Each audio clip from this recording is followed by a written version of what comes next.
अब रोलर को हमको जमीन पे चलाना है, तो आप बताओ ढकेल के चला सकते हैं कि खींच के चला सकते हैं?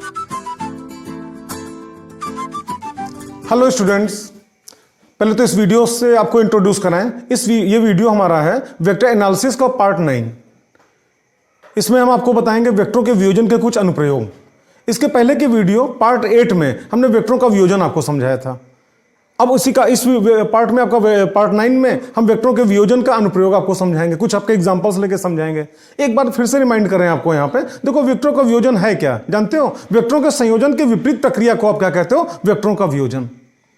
आप यहां पे देखना, हम एक अनुप्रयोग लेके चल रहे हैं। मान लो कोई लकड़ी का कोई ब्लॉक है बड़ा सा, और उसके ऊपर कोई कील जड़ी हुई है।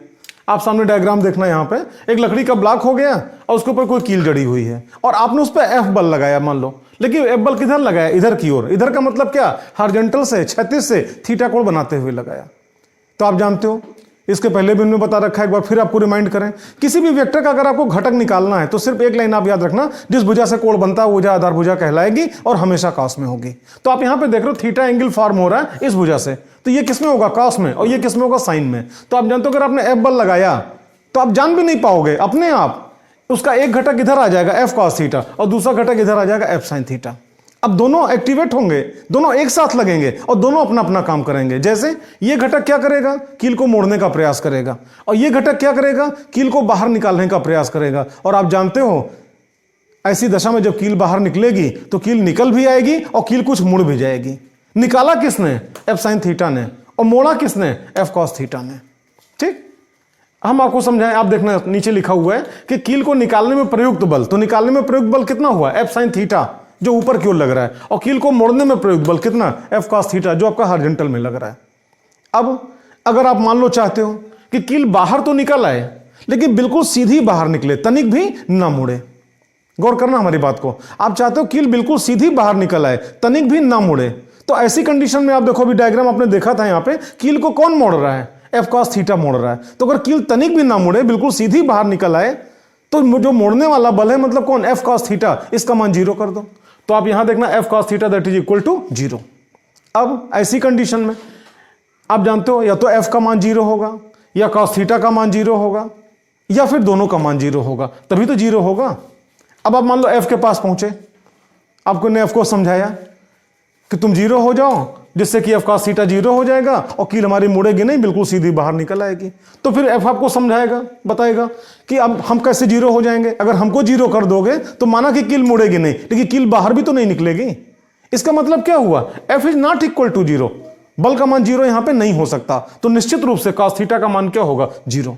और कॉस थीटा का मान 0 कॉस के टेबल में कितने पे होता है? 90 डिग्री पे। तो आप जानते हो बराबर क्या? Cos 90 degree. आप दोनों पक्षों के कोणों की तुलना कर दो, थीटा बराबर कितना है? 90 डिग्री। इसका मतलब क्या हुआ? और जहां पे थीटा क्या है? क्षैतिज से बनाया गया कोण। मतलब अगर आप क्षैतिज से 90 डिग्री का कोण बनाते हुए बल लगाओ, मतलब ऊर्ध्वाधर ऊपर की ओर बल लगाओ, कील बिल्कुल सीधी बाहर निकलेगी और तनिक भी नहीं मुड़ेगी। एक दूसरी कंडीशन लेते हैं।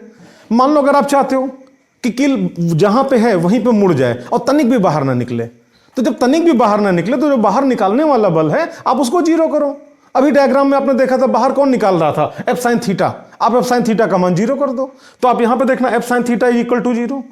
अब ऐसे ये कब होगा? जब या तो एफ का मान 0 होगा, या साइन थीटा का मान 0 होगा, और या फिर दोनों का मान 0 होगा।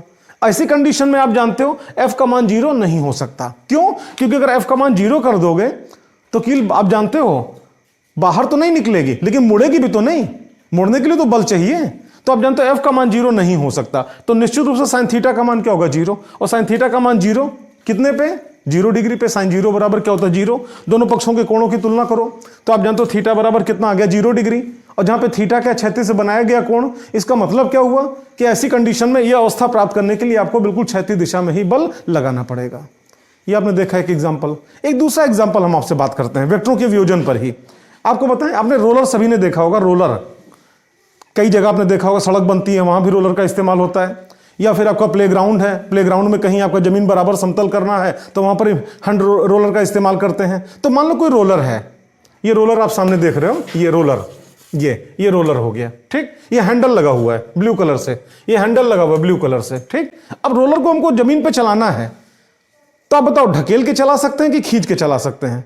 तो बेशक आपका जवाब होगा कि ढकेलेंगे तो भी चलेगा, खींचेंगे तो भी चलेगा। अब ऐसी कंडीशन में अगर हम आपसे पूछें कि कौन आसान है, खींचना आसान है कि ढकेलना आसान है, आप थोड़ी देर के लिए आपको मौका देते हैं यहाँ पे, अपने दिमाग में आप सोचना है यहाँ पे कौन आसान होगा, खींचना आसान होगा कि ढकेलना आसान होगा। आप यहाँ पे देखना खींचना, तो खींचने के लिए बल किधर की ओर लगाओगे, आप बाहर की ओर बल लगाओगे ऐसे ये, और ढकेलना होगा तो बल किधर की ओर लगाओगे ऐसे ये।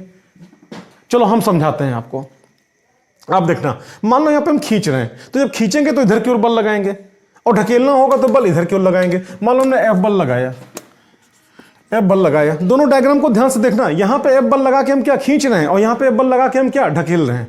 और यहां पे आप देखना यहां पे जो एफ बल लग रहा है वो भी हॉरिजॉन्टल से क्षैतिज से कितना कोण बना रहा है, थीटा डिग्री, और यहां पर भी जो एफ बल लग रहा है हॉरिजॉन्टल से कितना कोण बना रहा है, थीटा डिग्री। अब ऐसी कंडीशन में आप जानते हो वेक्टरों का वियोजन हमने आपको समझाया, एक बार फिर आपको रिमाइंड करें, हम यहां पे एफ का घटक निकालेंगे, कंपोनेंट। तो आप जानते हो एफ का इधर की ओर घटक क्या आएगा, एफ कॉस थीटा। क्यों? क्योंकि थीटा एंगल इससे बन रहा है, और आप जानते हो जिस भुजा से कोण बनता भुजा आधार भुजा कहलाती और हमेशा कॉस में होती है। तो आप जानते हो एफ का इधर की ओर घटक क्या हो जाएगा, एफ कॉस थीटा, और इधर की ओर घटक क्या हुआ, एफ साइन थीटा। उसी प्रकार आप यहां पे आ जाओ, एफ बल आपका इधर की ओर लग रहा है और हॉरिजॉन्टल से कितना थीटा कोण बनाते हुए लग रहा है, तो आप जानते हो एफ का इधर की ओर घटक क्या होगा, एफ कॉस थीटा। क्यों? क्योंकि जिस भुजा से कोण बनता है वो भुजा आधार भुजा कहलाती है, वो हमेशा कॉस में होती है। तो एफ का इधर की ओर घटक कितना, एफ कॉस थीटा, और नीचे की ओर घटक कितना, एफ साइन थीटा। दोनों कंपोनेंट निकल आए।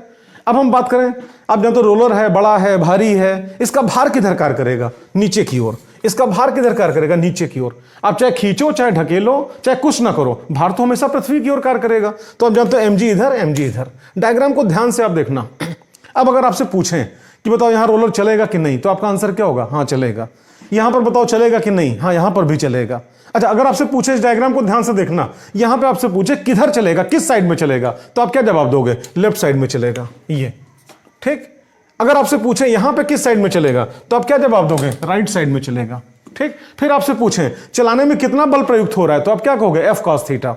यहां पे आपसे पूछे चलाने में कितना बल प्रयुक्त हो रहा है, एफ कॉस थीटा। गौर करना, यहां पर भी रोलर को चलाने में प्रयुक्त बल कितना है, एफ कॉस थीटा, और यहां पर भी रोलर को चलाने में प्रयुक्त बल कितना है, एफ कॉस थीटा। अंतर क्या है, यहां पे रोलर आपका लेफ्ट साइड में चलेगा क्योंकि खींचा जा रहा है, और यहां पे रोलर आपका राइट साइड में चलेगा क्योंकि ढकेला जा रहा है। दोनों तरफ रोलर को चलाने में प्रयुक्त बल बराबर है, कितना, F cos theta, F cos theta.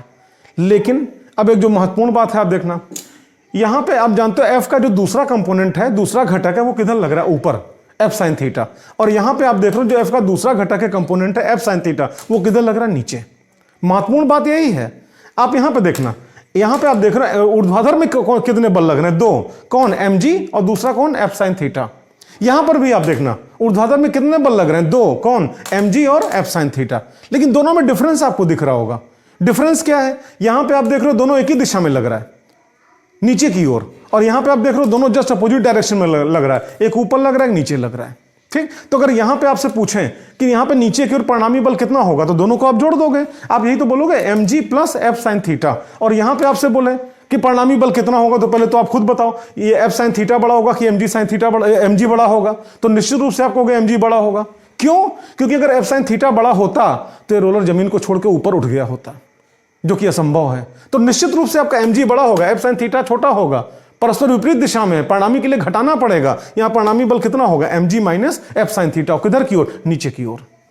तो आप यहां पे देखना, अगर आपसे थोड़ा नीचे आप यहां पे देखना, रोलर को चलाने में प्रयुक्त बल एफ कॉस थीटा, यहां भी रोलर को चलाने में प्रयुक्त बल एफ कॉस थीटा। लेकिन यहां पे आप देखो धरातल को, जमीन को दबाने में प्रयुक्त बल कितना, mg minus F sine theta. Minus क्यों? क्योंकि mg और एफ साइन थीटा दोनों परस्पर विपरीत दिशाओं में है, तो आपने बड़े में छोटा घटाया है। और यहां पे आप देख रहे हो रोलर को दबाने में प्रयुक्त बल कितना, mg plus F sine theta. क्यों प्लस क्यों हुआ, दोनों एक साथ लग रहे हैं, एक ही दिशा में लग रहे हैं, सीधी सी बात। अब रही बात आसान कौन कठिन कौन, तो बजाय सीधे हम बताने के एक एग्जांपल आपको देते हैं। मान लो कहीं आप साइकिल से आप जा रहे हो, अकेले जा रहे हो, हमने आपको रोका, ठीक, और दो बच्चों को, छोटे छोटे दो बच्चे, हमने कहा बेटा इनको भी लेते जाओ और आगे आप इनको कहीं रास्ते में ड्रॉप कर देना, छोड़ देना, इनको जहां तक जाना है पहुंचा देना। तो आप बताओ अकेले साइकिल चला रहे थे तब आसान है कि आगे पीछे एक एक बच्चों को बिठा लिए चला रहे हो तब आसान है? तो निश्चित रूप से अकेले चलाओगे तब उसी को आप आसान कहोगे। ज्यादा बच्चे बैठ जाएंगे, आगे पीछे बैठ जाएंगे, तो अब चलाने तब भी आप चलाओगे, लेकिन आपको ज्यादा मेहनत लगेगी। क्यों? क्योंकि तब नीचे की ओर ज्यादा वहां पे बल कार्य कर रहा है। वही बात यहां पर भी है, ढकेलने की प्रक्रिया में नीचे की ओर लगने वाला बल कितना है, mg plus F sine theta, और खींचने की प्रक्रिया में परिणामी बल कितना है, mg minus F sine theta, ठीक। तो आप जानते हो क्योंकि ढकेलने की प्रक्रिया में नीचे की ओर ज्यादा बल कार्य कर रहा है, इसलिए ये क्या कठिन है, और खींचने की प्रक्रिया में आप जानते हो ऊर्ध्वाधर नीचे की ओर यहाँ पे क्या कम बल कार्य कर रहा है, इसलिए आपका क्या हुआ, आसान हुआ। यानी कि आप जानते हो किसी भी रोलर को खींचना आसान होता है और ढकेलना कठिन होता है। इस वीडियो को आपने देखा, पसंद आया हो आप लाइक जरूर करना, कुछ कमी दिखी हो आप डिसलाइक कर देना, लेकिन कमेंट में कारण का जिक्र कर देना कि इन कारणों से आपने डिसलाइक किया, जिससे कि अगले वीडियो में उसको सुधारा जा सके। और पूरी पढ़ाई के लिए हमारे चैनल को आप सब्सक्राइब करें। पर डे नए नए टॉपिक्स आपको मिलते रहेंगे। वेक्टर खत्म होगा, अगला चैप्टर करके पूरी कोर्स पूरा सिलेबस आपको मिलेगा। That's all.